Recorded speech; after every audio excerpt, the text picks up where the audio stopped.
भागवत गीता भगवान का गाया हुआ वह ज्ञान है जो आज भी लोगों को सही दिशा दिखाता है।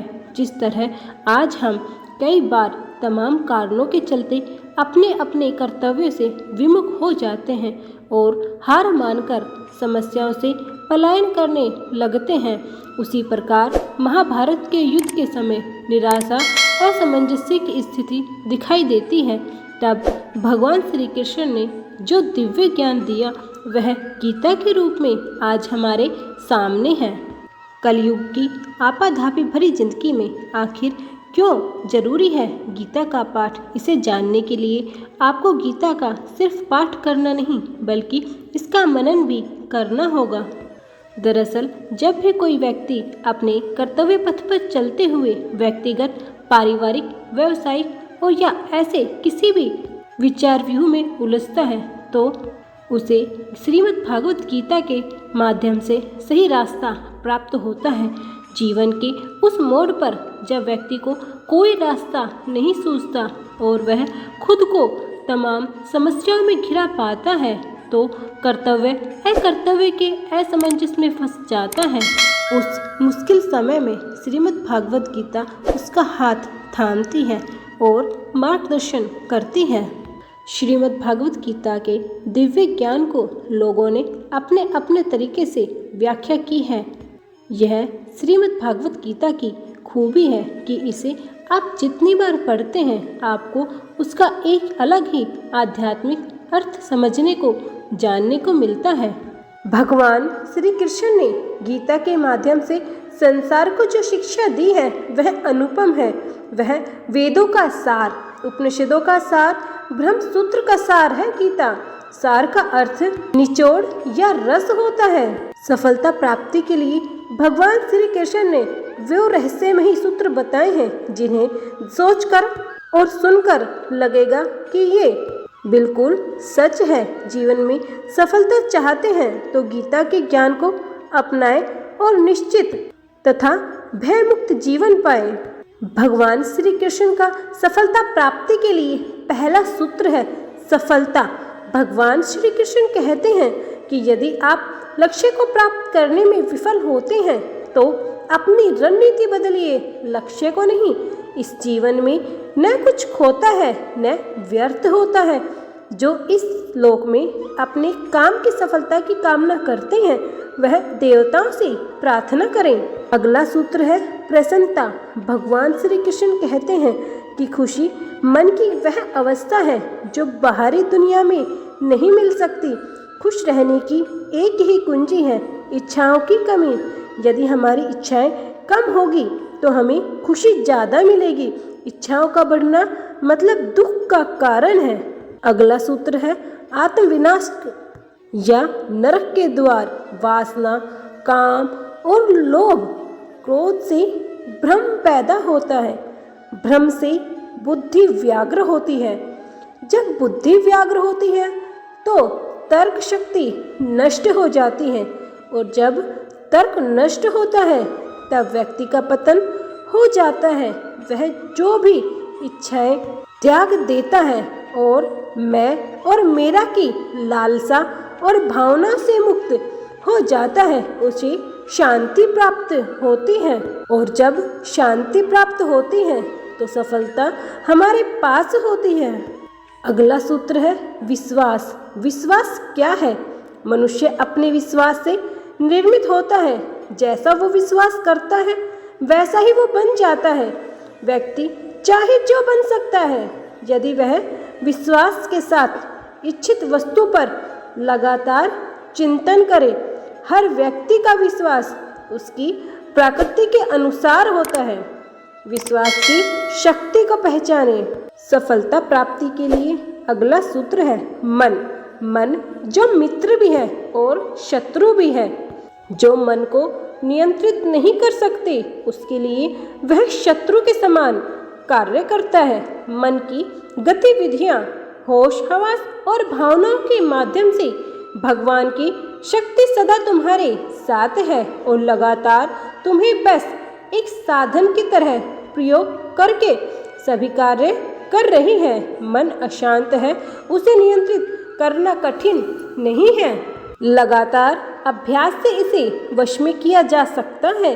सर्वोच्च शांति पाने के लिए हमारे सभी कर्मों के परिणाम और लगाव को हमें छोड़ देना चाहिए। केवल मन ही किसी का मित्र और शत्रु होता है। अगला सूत्र है निर्भीक बनो, उससे मत डरो जो वास्तविक नहीं है, न कभी था न कभी होगा। जो वास्तविक है वो था और हमेशा रहेगा, उसे कभी नष्ट नहीं किया जा सकता। प्रबुद्ध व्यक्ति के लिए गंदगी का ढेर, पत्थर और सोना सभी एक समान है। अगला सूत्र है संशय न करो, सदैव संदेह करने वाले व्यक्ति के लिए प्रसन्नता न तो इस लोक में है न कहीं और। आत्मज्ञान की तलवार से काटकर अपने हृदय के अज्ञान के संदेह को अलग कर दो। अनुशासित रहो और उठो, कर्म करो। संदेह, संशय और दुविधा या द्वंद्व में जीने वाले लोग न तो इस लोक में सुख पाते हैं न परलोक में। उनका जीवन निर्णयहीन, दिशाहीन और भटकाव से भरा रहता है। अगला सूत्र भगवान श्री कृष्ण का है आत्मा न तो जन्म लेती है न मरती है। जन्म लेने के लिए मृत्यु उतनी ही निश्चित है जितनी कि मृत्यु होने वाले व्यक्ति के लिए जन्म लेना। जिसके लिए जो अपरिहार्य है उसके लिए शोक मत करो। न तो कोई मरता है और न कोई जन्म लेता है, सभी निमित्त मात्र है। सभी प्राणी जन्म से पहले बिना शरीर के थे और मरने के बाद भी बिना शरीर के होने वाले हैं। यह तो बीच में शरीर वाले देखे जाते हैं, फिर इनका शोक क्यों करते हो? यह आत्मा किसी काल में न जन्म लेती है और न मरती है, अथवा इसका न तो जन्म होता है और न ये मरती है, क्योंकि यह अजन्मी, नित्य, शाश्वत और पुरातन है। शरीर के नाश होने पर भी यह नष्ट नहीं होती। कभी ऐसा समय नहीं था जब मैं, तुम या ये राजा महाराजा अस्तित्व में नहीं थे, न ही भविष्य में कभी होगा। ऐसा हमारा अस्तित्व समाप्त हो जाएगा। हे अर्जुन, हम दोनों ने कई जन्म लिए हैं, मुझे याद है, लेकिन तुम्हें याद नहीं है।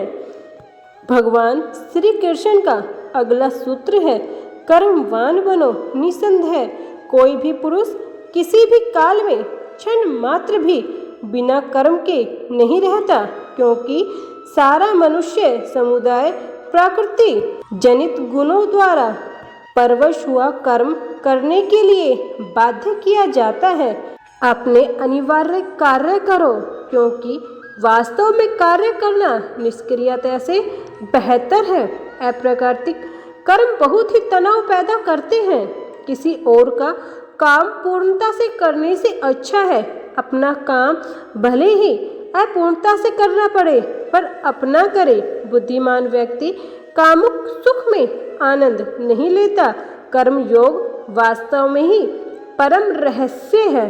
भगवान श्री कृष्ण कहते हैं जो मेरे साथ है मैं उनके साथ हूँ। संपूर्ण ब्रह्मांड मेरी इच्छा से या फिर मेरी इच्छा से ही प्रकट होता है और अंत में मेरी इच्छा से ही अंत हो जाता है इसका। मेरे लिए न कोई घृणित है न कोई प्रिय है, किंतु जो व्यक्ति भक्ति के साथ मेरी पूजा करते हैं वो मेरे साथ हैं और मैं भी उनके साथ हूँ। बुरे कर्म करने वाले सबसे नीच व्यक्ति जो राक्षसी प्रवृत्ति से जुड़े हैं और जिनकी बुद्धि माया ने हर ली है, वो मेरी पूजा या मुझे पाने का प्रयास नहीं करते। भगवान श्री कृष्ण कहते हैं हे अर्जुन, कल्पों के अंत में सब भूत मेरी प्रकृति को प्राप्त होते हैं, अर्थात मेरी प्रकृति में ही लीन होते हैं और कल्पों के आदि में उनको फिर से मैं रचता हूँ। मैं उन्हें ज्ञान देता हूँ जो सदा मुझसे जुड़े रहते हैं और जो मुझसे प्रेम करते हैं। मैं सभी प्राणियों को समान रूप से देखता हूँ, न कोई मुझे कम प्रिय है न अधिक, लेकिन जो मेरी प्रेम पूर्वक आराधना करते हैं वो मेरे भीतर रहते हैं और मैं उनके जीवन में आता हूँ। भगवान प्रत्येक वस्तु में है और सबके ऊपर भी। प्रबुद्ध व्यक्ति सिवाय ईश्वर के किसी और पर निर्भर नहीं रहता। सभी काम छोड़कर बस भगवान में पूर्ण रूप से समर्पित हो जाओ।